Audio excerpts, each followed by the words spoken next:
최근 애니메이션 귀멸의 칼날, 특히 극장판 무한성이 화제입니다. 국내에서도 500만 관객을 앞두고 대박 흥행을 이어가고 있는데요. 사실 고백하자면 전 귀멸의 칼날의 엄청난 팬은 아닙니다. 하지만 무한성은 보러 갈 수밖에 없었습니다. 왜냐면 극장판 직전의 내용인 TV 피날레 에피소드의 연출이 정말 훌륭했고 앞으로 펼쳐질 최종 극장판에 대한 기대감을 엄청나게 키워놨기 때문이죠. 기대감을 너무나 키운 나머지 막상 무한성 자체는 살짝 아쉬울 정도였습니다. 개인적으로 지금 무한성의 괴물같은 흥행의 이유 중 하나가 바로 이 피날레 에피소드라고 확신하는데요. 그렇다면 과연 이 에피소드의 무엇이 사람들을 극장으로 이끌었을까요? 자, 始めようか.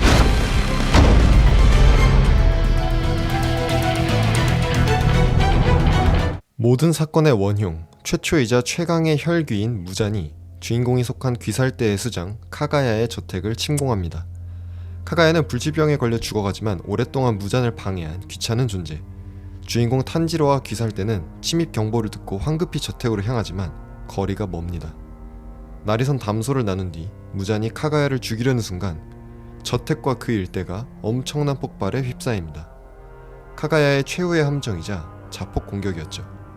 제작진은 3D를 활용해 누구도 살아남을 수 없을 듯한 거대 폭발을 연출합니다. 달려오던 귀살대는 지축을 흔들며 폭발하는 저택을 보고 충격에 빠집니다. 하지만 카가야의 희생에도 불구하고 무잔은 죽지 않았습니다. 온몸이 날아가는 피해를 입었지만 혈귀 특유의 초인적인 재생력으로 살아나죠. 이 장면은 거대한 폭발을 보고 희망을 품은 관객들을 좌절시킴과 동시에 무잔의 압도적인 능력을 보여주며 앞으로의 난관을 예상케 합니다. 그 순간 혈귀 타마요가 무잔을 배신하고 인간으로 돌아오는 약을 주입하고 먼저 도착한 최강의 주인 교메이가 철퇴를 날려 그의 머리를 강타합니다. 완전히 가루가 되어버린 무잔의 머리. 하지만 무잔은 이마저도 순식간에 재생하며 말끔하게 회복합니다. 최강의 전력에게 희망을 품은 관객들을 다시 좌절시키는 장면입니다. 도대체 어떻게 해야 무잔을 이길 수 있을까 하는 궁금증을 일으키죠. 무잔이 반격하지만 이를 가뿐하게 막아내는 교메이. 관객들의 머릿속에 느낌표가 떠오릅니다. 무잔의 회복력이 대단하긴 하지만 움직임도 봉인했고 맹렬한 공격도 단 한 명으로 막아냈으니 그래도 해볼만 한가 싶죠. 그리고 때마침 도착하는 탄지로와 나머지 주들. 그동안의 시즌에서 한 명 한 명이 엄청난 전력임을 과시한 주들이 단 하나의 적을 위해 전부 집결한 모습이 사상 처음으로 나오게 되는데요. 이 때문에 교메이는 이 정도면 무잔도 잡을 수 있다는 생각을 합니다. 시청자들이 느낄 만한 내용을 작중에서 대사로 직접 언급하면서 인물들의 감정에 완전히 몰입하도록 만드는 연출입니다. 지금까지의 전개를 보면 희망과 절망을 번갈아가며 보여주는 패턴이 보이죠. 이 촘촘한 롤러코스터 같은 전개가 끊임없이 반복되기에 관객들은 호기심과 함께 어느 순간 이야기에 몰입하게 됩니다. 마치 천일 야화의 왕비가 천일 동안 왕을 붙잡아둔 것처럼 말이에요. 교메이는 이 남자가 모두가 1000년 동안 쫓아온 바로 그 무잔이라고 외칩니다. 이때 각 주마다의 깜짝 놀라는 반응을 하나씩 보여주는데 남자를 지칭하는 일본어 표현이 주마다 다 달라서 이 순간에도 각기 다른 캐릭터들의 성격을 잘 드러내죠. 하지만 모든 캐릭터마다 무잔을 지칭하는 대사를 하나씩 순서대로 내뱉다 보니 다소 반복적인 감이 있고 자기적으로 느껴지기도 하는데요. 이런 생각이 들 때쯤 탄지로의 분노에 가득 찬 사자우 샷이 불규칙한 리듬으로 치고 나옵니다. 반복적인 샷을 타파하고 긴장감을 한층 더 끌어올림과 동시에 탄지로가 무잔에게 품은 분노는 사뭇 다름을 보여주는 전환입니다. 이후 이어지는 부분도 개인적으로 마음에 드는 연출인 게 무잔과 서로 노려본다든가 질질 끄는 대사들로 대치하지 않고 모두가 일제히 최대 화력의 기술을 발동하여 무잔에게 달려듭니다. 비장한 음악과 각 주들의 고유한 효과음들이 더해져 기대감을 불러일으키죠. 그런데 모두가 달려드는 바로 그 순간 무잔은 웃고 있습니다. 그리고 갑자기 달려들던 모든 인물들의 발 아래에 문이 생기면서 모두가 열린 문 아래로 추락하게 되죠. 그들이 떨어지는 곳은 바로 무잔의 본거지 무한성입니다. 무한성은 무잔의 부하가 다루는 무한히 크고 자유롭게 변형할 수 있는 미로이며 위치를 파악한 상대는 비파를 튕겨 순간이동으로 소환할 수 있는 곳입니다. 작가가 애셔의 그림에서 영감을 받아 만들었다고 하네요. 이 비파를 튕기는 특유의 음향 효과도 매우 인상적인데 이런 귀에 꽂히는 독특한 음향은 관객들의 관심을 끄는 데 매우 유용합니다. 즉 주인공 일행은 그토록 고대하던 무잔의 토벌을 눈앞에 둔 순간 무잔과 그 수하들이 가득 찬 본진으로 떨어지는 것입니다. 주들뿐만이 아니라 다른 곳에 있던 일반 대원들까지 모두 무한성으로 끌려오는데요. 모든 것이 해결되는 듯한 순간에 가장 최악으로 떨어지는 전개가 매우 극적입니다. 심지어 말 그대로 무한성으로 추락하는 인물들의 모습들은 이야기의 전개에 대한 시각적인 비유처럼 보이기도 합니다. 이 장면은 아까 말한 롤러코스터 같은 연출의 하이라이트인데요.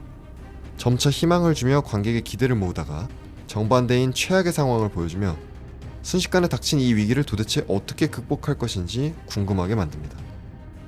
여기서도 디테일이 숨어 있는데요. 만약 주인공 일행이 최종 결전에 대한 만반의 준비를 마친 상태에서 제발로 무한성을 찾아와 진입했다면 이런 위기감은 적었을 것입니다. 하지만 예상치 못한 순간 전혀 준비가 안 된 상태에서 가장 최악의 장소로 순식간에 이동해버리니 위기감이 극대화되죠. 또한 까마귀들을 통해 무한성의 광대함을 보여주는 샷에도 디테일이 있습니다. 카메라가 아무런 동기 없이 자유롭게 이동하는 것이 아니라 날아다니는 까마귀들의 시점이라는 근거를 가지고 이동하는 것인데 이런 미묘한 차이가 관객들의 몰입감을 유지하는 데에 영향을 줍니다. 만약 카메라가 아무 동기 없이 매우 가볍게 사방으로 움직인다면 우리는 화면이 비현실적이다 라는 것을 본능적으로 직감하는데요. 그래서 어떤 경우에 영화가 아니라 게임 화면 같다는 느낌을 받는 것이죠. 무한성으로 추락하는 인물들의 리액션은 각양각색입니다. 아까 주들보다 훨씬 많은 인물들이 각자의 리액션을 보여주는데요. 당황하거나 겁에 질리는 자연스러운 반응도 있지만 이제 막 각성하여 어느 때보다 덤덤한 모습으로 떨어지는 사람도 있습니다. 이런 다양한 반응들을 보며 관객들은 각 인물의 개성을 파악할 수 있고 드디어 모든 사람이 모인 최종 결전의 개막을 기대하게 됩니다. 의기양양한 무자는 이참에 모든 귀살대를 제거하겠다며 너희들은 지옥에 떨어진 것이나 다름없다고 선언합니다. 이때 카메라는 무한성 곳곳에서 기다리는 혈귀의 무리들을 비추며 그 말을 재확인시키죠. 하지만 탄지로는 끝없이 떨어지면서도 복수심이 사그러들지 않습니다. 그는 무잔을 바라보며 반드시 복수하겠다고 외치는데요. 무잔은 해볼 테면 해보라고 비웃으며 무한히 생성되는 문들 너머로 사라지고 탄지로는 무한성 속으로 떨어지며 무잔의 이름을 외칩니다. 이 부분도 흥미로운 것이 탄지로가 착지한 것도 아니고 계속 떨어지는 중이라는 점. 당장의 문제도 해결이 안 됐는데 최종 목표인 무잔 타도를 외치게 연출했다는 점이죠. 이 간극에서 우리는 난관에 굴하지 않는 주인공에게 큰 매력을 느끼는 한편 주인공이 이 눈앞의 난관을 과연 어떻게 극복할지에 대한 궁금증을 품게 됩니다. 그리고 추락 시점부터 시작된 웅장한 메인 테마곡과 스트링이 한껏 고조되는데 이때 코러스 부분과 함께 시즌 엔딩 크레딧이 올라오게 됩니다. 해외 리액션 영상들을 보니 크레딧이 보이는 순간 여기서 끝냐며 탄식하더라고요. 그리고 새로운 엔딩곡이 나오는 것이 아니죠. 계속 나오던 테마곡의 코러스, 가장 웅장한 하이라이트가 울려 퍼지며 크레딧이 나와서 계속 이어질 내용에 대한 벅차오르는 감정을 유지할 수 있게 됩니다.